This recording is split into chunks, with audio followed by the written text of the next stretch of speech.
সারাদিন আজ প্রচুর বৃষ্টি হয়েছে। আবহাওয়া ঠান্ডা হলে বাবাই মোটে গোসল করতে চায় না। তারপরও যেহেতু প্রতিদিনের রুটিন, আমি বললাম চলো গোসল করতে হবে। সে তো যাবেই না। তারপরে আমি পানি রেখে চলে আসলাম প্লেটে, ওয়াশরুমে। প্রতিদিন সে সেখানে গিয়ে গোসল করে। তো আজ আমি নাই, সে অল্প একটু গোসল করে কোনো রকমে পাগনাটা ভিজায়ে এখানে এসে গা শুকাচ্ছে।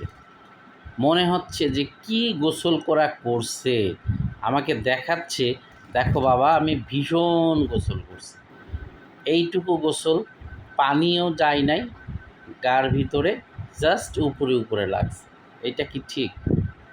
আমি বারবার বলছি ভালোভাবে গোসল করতে হবে, তা না হলে কিন্তু খাওয়া দাওয়া বন্ধ। এখন সে গোসল করে এসে গা শুকানোর ভীষণ অভিনয় করছে। দেখো বাবা আমি কত গোসল করছি, অতএব আমাকে এখন খাওয়ান দেওয়া যেতে পারে।